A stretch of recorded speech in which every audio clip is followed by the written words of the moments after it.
Scenario building is really about trying to map out a possible path or future or direction an organization or an individual or a people or a continent might take on any particular issue.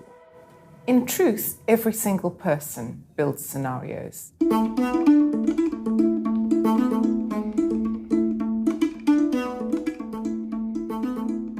One always asks, what if? If I do this, this might happen. Whilst if I make this decision, the route is more likely to be that. We're actually building scenarios of the future and then coming back to make sure that the decisions we make today give us the future we want. In our case, the issues were really innovation and intellectual property. Intellectual property has become such a phenomenal concept that is interdisciplinary, that touches every aspect of people's life. In fact, in some cases, intellectual property is a matter of life and death. So we were asking ourselves, what is the future of innovation and intellectual property going to be like in 2035 in Africa? The Open African Innovation Research and Training Project, known as OpenAIR, has spent 3 years researching scenarios. The scenarios developed look ahead to the future of knowledge governance, innovation, and intellectual property in Africa. A draft report on the scenarios was launched during a conference at the University of Cape Town, attended by participants from 53 countries. The final scenarios report is now freely available on the OpenAIR website. The publication is the product of extensive research, including in-depth interviews with experts in Africa and around the world, and 10 different scenario building workshops attended by OpenAIR network members. A key task for the OpenAIR scenario builders was to decide which forces are most likely to be the drivers of change, pushing the evolution of knowledge, innovation, and intellectual property in Africa between now and the year 2035. It was only after nearly a full year of research and workshops that the beginnings of distinct scenarios began to emerge.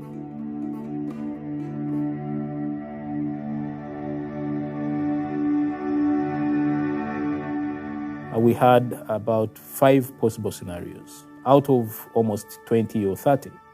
So we continued to think, talk, consult different individuals, up to a point where we decided on 3 possible scenarios. We devised 3 scenarios, which will be presented to you now. These are 3 overlapping scenarios. And all of these perspectives, none of these perspectives are right, none are wrong, none are certain to occur, none are impossible. And so your perspective matters. The map that we've provided for you in the OpenAIR scenarios will hopefully influence you and your mindset in your future work.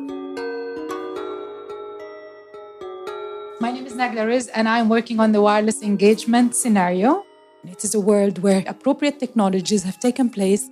Africans have made very good use of mobile technologies, and we call it wireless engagement. There are tons of opportunities for young people. It is, at the end of the day, male-dominated. There are some opportunities for women, but the culture still prevails. It is not a rosy world because there's always a sting in the tail. There are those who are left behind.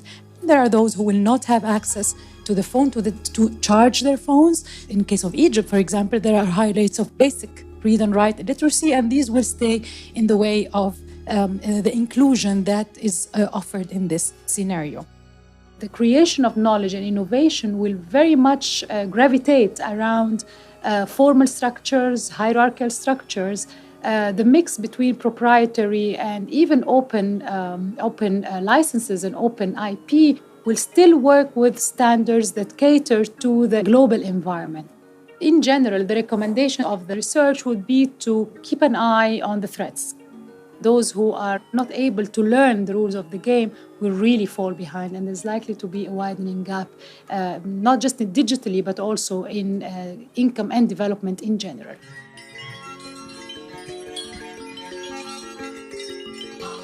So, ladies and gentlemen, welcome to this world. Informal, the new normal.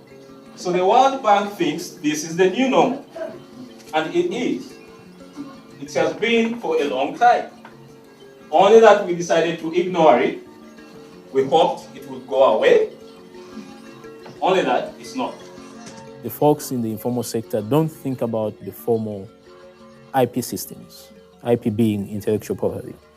So those aspects of intellectual property which are important to them, like personal reputation, how you do a job, being your brand, those are important in terms of fostering the informal sector. The big risk with the informal, the new normal, is some uncertainty. For instance, China comes in, builds the institutions, and they wipe out the small guys on the streets. That, I think, constitutes a risk assumption for this particular scenario. We think that in this scenario, the formal sector or the public sector needs to pay more attention to how innovation happens, whether it's business or technology in the informal sector, and make sure that it actually is supporting those informal innovation systems. Welcome to Sincerely Africa. We are reviving our traditional knowledge and practices. The elders and the youths are having a concert of progress. And we are taking our destiny in our own hands. We begin to see, as we get further into the future, the critical realities of environmental crisis, resource scarcity, and name it, a combination of several factors. So traditional knowledge, sustainable development becomes the very strength that we would have. Systems that are based on customary laws and practices are likely to be revived in terms of having the society be the gatekeepers of their knowledge systems. The risk we could identify in this scenario is that there is a tendency for people to withdraw back to traditional values and narrowly define what constitutes traditional values in the year 2035. And that becomes a significant opportunity for discrimination against people. So these scenarios will be useful to policymakers, to private sector business leaders, to civil society organizations, to academic researchers. All of these stakeholders can benefit by thinking more open-mindedly about multiple, plausible, but distinct futures. The purpose of scenarios is threefold. 1, information gathering. 2, bridge building. And thirdly, strategizing, making strategy. And we hope that this is simply stage 1, part 1 of a longer process. I must say that indeed this has been a very, very fascinating event for me. So I'm sure I've gathered a lot of information indeed. I think the 3 scenarios that we've been through have been very informative. I am now part of a network, I can say that. We are talking about the future. The future is unsure. Whatever happens in the future, we want to be engaged. But we can only do so if we are involved in things that are relevant to our continent, to the countries, to the people at the grassroots level. We are taking a commitment to seriously continue debating these issues and how to face the future of innovation in our continent. Thank you.